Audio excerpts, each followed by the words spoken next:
Hello dear student, आज हम class 9th का force and laws of motion का लास्ट टॉपिक डिस्कस करेंगे। जो टॉपिक नेम है हमारा law of conservation of momentum. Okay, तो देखिए, इसको डिस्कस करने से पहले मैं आपको एक चीज़ बताना चाहूँगी कि जो सेकंड लॉ ऑफ मोशन है, हमने वहाँ क्या स्टडी किया था कि जो भी बॉडी मूव करती है तो वो मोमेंटम पोजेस करती है। ठीक है, तो वो किसके बराबर होता है? मोमेंटम हमारा मास इनटू वेलोसिटी के बराबर होता है। ठीक है, तो अब हम डिस्कस करेंगे कंजर्वेशन ऑफ मोमेंटम क्या होता है। तो एक एग्जांपल लेकर बताऊंगी मैं आपको। इसमें देखिए सपोज कीजिए कि एक ट्रक है और एक कार है। ठीक है, जो ट्रक है वो फास्ट मूव कर रहा है और ये जो कार है हमारी ये स्टेशनरी है। ठीक है, तो जब ये ट्रक मूव करता है, फास्ट मूविंग ट्रक है, और इस स्टेशनरी कार को हिट करता है, मतलब इसको टक्कर मारता है, कोलिजन करता है, तो क्या होता है कि कार आगे स्टार्ट हो जाएगी।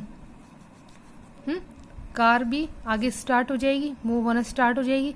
तो मतलब इन दोनों का टकराना, पहले क्या हुआ, ये ट्रक एक मूविंग ट्रक है, यहाँ मान लीजिए कोई कार खड़ी है और एक सीधा इसको क्या करती है, हिट करती है। तो जब ये कोलिजन होता है, कोलिजन मीन्स भी क्या होता है, टकराना।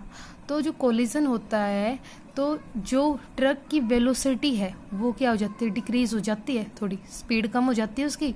लेकिन जो कार की वेलोसिटी है वो कैसी रहेगी, हमारी इंक्रीज हो जाएगी। तो यहाँ पर जो मोमेंटम है, यदि मैं बात करूँ ट्रक का, जो ट्रक का मोमेंटम वो कैसा हो जाएगा, डिक्रीज हो जाएगा, और जो कार का मोमेंटम है वो कैसा हो जाएगा, इंक्रीज। तो यहाँ पर आपने क्या देखा, जो कार का जो मोमेंटम है हमारा, जो कार का मोमेंटम है, किसका मोमेंटम, जब कोलिजन होने के बाद, कि जो कार का मोमेंटम वो कैसा हमारा इंक्रीज और ट्रक का कैसा है, डिक्रीज। तो जो मोमेंटम ऑफ कार है इंक्रीज इज इक्वल टू किसके है, ठीक है, decrease in the momentum of truck. तो सो दैट यहाँ पे क्या है कि यहाँ पे मोमेंटम का कोई लॉस नहीं है। ठीक है, ये नहीं है कि मतलब यहाँ पे कोलिजन, ये दोनों एक दूसरे से टकराने के बाद इनका मोमेंटम लॉस होगी, मतलब बिल्कुल खत्म हो गया। तो यहाँ पे loss, no loss of the momentum in the collision. तो जो देखिए मोमेंटम जो लॉस किया, जितना पूरा खत्म नहीं हुआ ना, मोमेंटम है ना, कहीं इंक्रीज है कहीं डिक्रीज है, मतलब टकराने के बाद इसकी स्पीड कम हुई तो डिक्रीज हो गया, और इस मतलब आगे मूव करे तो इसका मोमेंटम क्या हो गया, इंक्रीज हो गया। तो यहाँ पर जो momentum lost by the truck has been gained by the car, मतलब इसने लॉस किया तो इसने क्या किया, गेन किया। तो ये जो है इलिस्ट्रेशन है law of conservation of momentum की। ओके डियर स्टूडेंट, तो यहाँ पर आपको अब डेफिनेशन पे आऊँ मैं कि according to law of conservation of momentum, देखिए बेटा, व्हेन टू ऑब्जेक्ट्स, मैंने जैसे वहाँ पे एग्जाम्पल लेकर बताया आपको, एक ट्रक थी, एक कार, फॉर एग्जाम्पल ऐसे ले लीजिए, मैंने इसका मास m1 ले लिया, इसका m2 ले लिया। ठीक है, व्हेन टू ऑब्जेक्ट्स कोलाइड, जब दो ऑब्जेक्ट कोलाइड करते हैं, the total momentum before collision, मतलब कोलिजन होने से पहले उसका मोमेंटम किसके बराबर आएगा, टोटल मोमेंटम आफ्टर कोलिजन।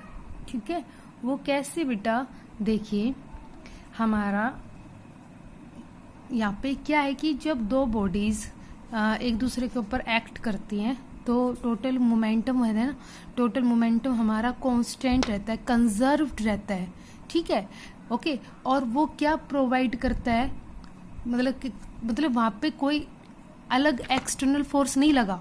ठीक है, ये नहीं है कि वो दोनों के ऊपर एक अलग से बाहर से कोई फोर्स एक्ट कर रहा है, नहीं, ये एक दूसरे के साथ टकराए, तब यहाँ पे क्या हुआ, no external force are acting, यहाँ पे कोई एक्सटर्नल फोर्स एक्ट नहीं हो रहा। ठीक है, तो यहाँ पर मतलब जो मोमेंटम है वो क्या है, कंजर्व है। देखिए कांस्टेंट का मतलब क्या होता है, मैंने ये बोला कि जो मोमेंटम होता है हमारा वो क्या होता है, रिमेन कांस्टेंट या कंजर्व होता है। कांस्टेंट का मतलब होता है कि जो वैल्यू स्टार्टिंग में थी एंड में भी वही होगी।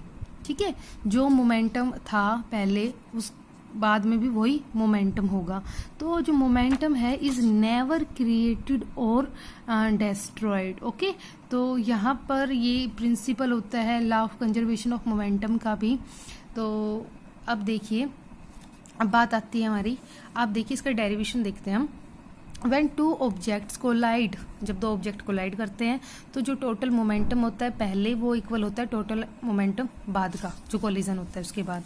ठीक है, तो जैसे कि देखिए मैंने एक ऑब्जेक्ट ले लिया, दूसरा ये, इसका मास m1 है, इसका मास m2 है।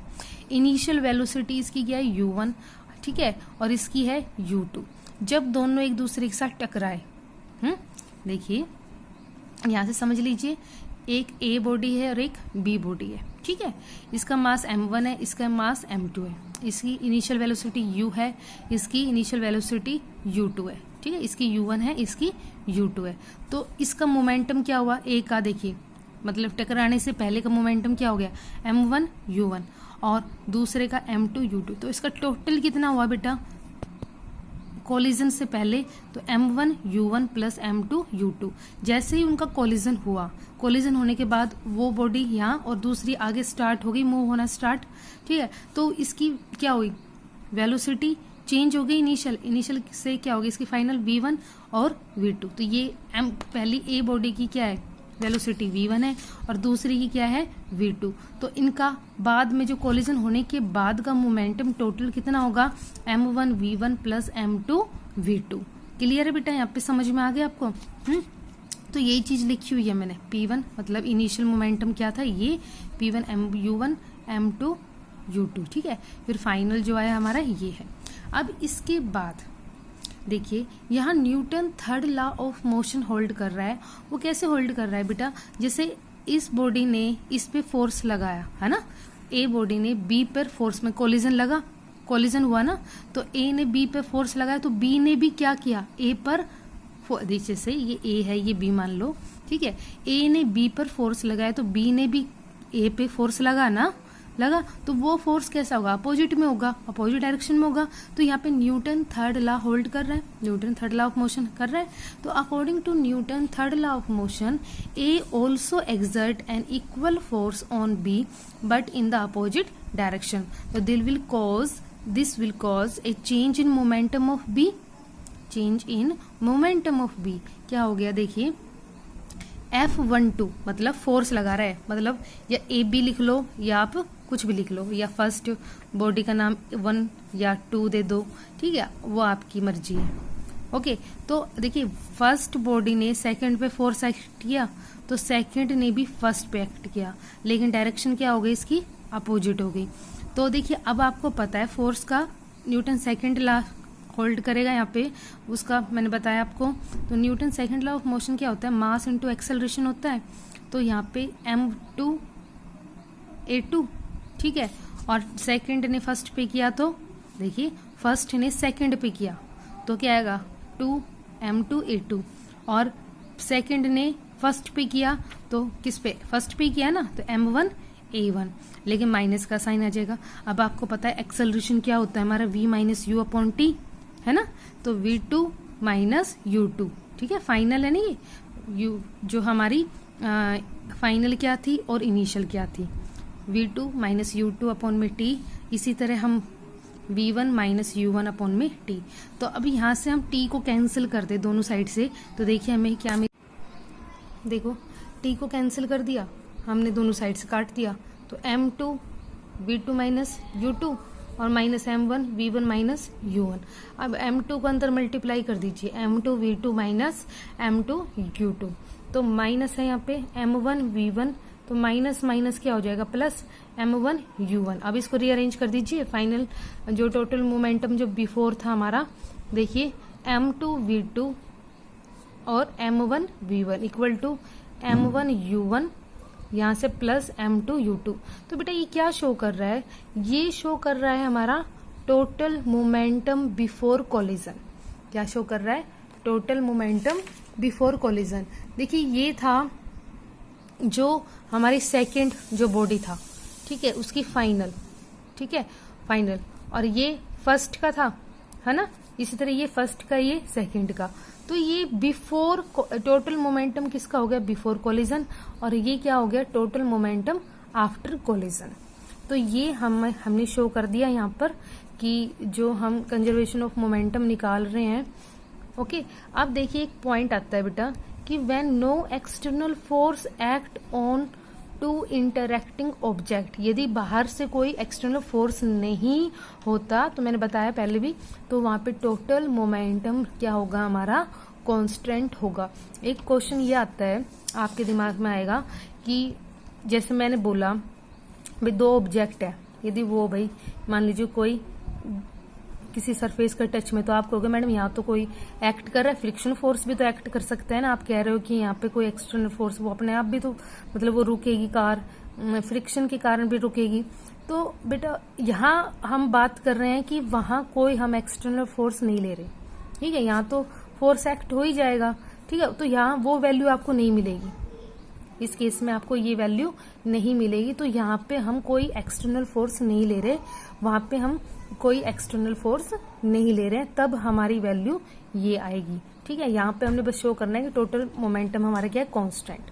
ओके डियर स्टूडेंट, तो ये है हमारा जो कंजर्वेशन ऑफ मोमेंटम के बाद, ठीक है। तो ये था हमारा law of conservation of momentum.